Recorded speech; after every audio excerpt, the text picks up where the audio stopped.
I'm going to be talking about something that I never thought I would be talking about, and that is gender parity.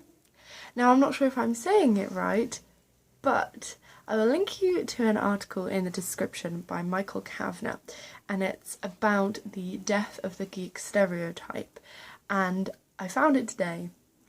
Bearing in mind that today is the 29th of December, this article was written on July 7th, my birthday, and I stumbled across it today, quite fortunately, because I was thinking of making a video about something like this already, and so the two coincided, and here we are. Before we get into it, look at my shirt, okay? It's pretty cool, bit big. That's because it's a men's.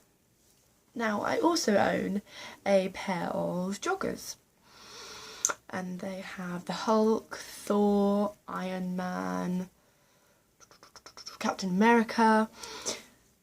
They're a bit unshapely because they're men's.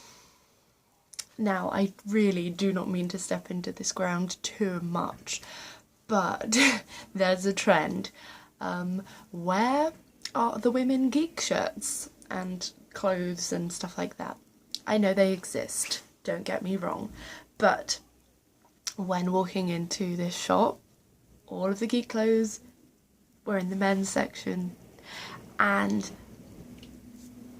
on websites, the majority of the time, the cool shirts are either men's or unisex. Now, don't get me wrong, unisex cool, but the shape thing.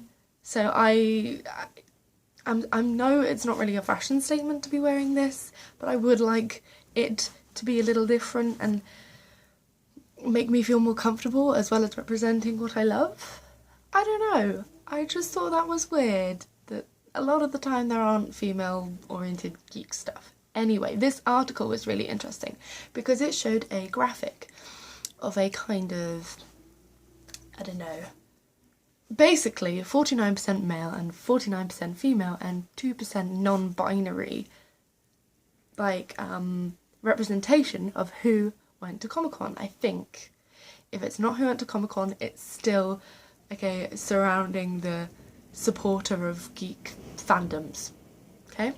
Now, the kind of stuff that I have here, I just wrote down briefly that although there is that general percentage statistic for you, there are less widespread things, such as the fact that comic books, video games and collecting figures are still a male majority set of activities.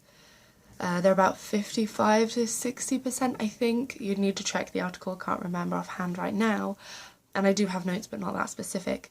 And manga and anime, sci-fi and media are apparently more female majority oriented things, which is pretty interesting because sci-fi I would not necessarily equate more with males. I think that's more of a gender neutral thing, hence why it's weird that it's more female. But yeah, I think these facts and figures are really interesting and definitely something you should look at. The article is witty, well put together, and has a good deal of research done, or at least put into it to support it, not done like on the spot for that article, that's what it's called. But I think you should give it a look, even if you're not generally into gender politics and things like that. I think the whole geek stereotype death is really interesting. They even say that females could be more into geek things by a certain time. 2024, I think they said.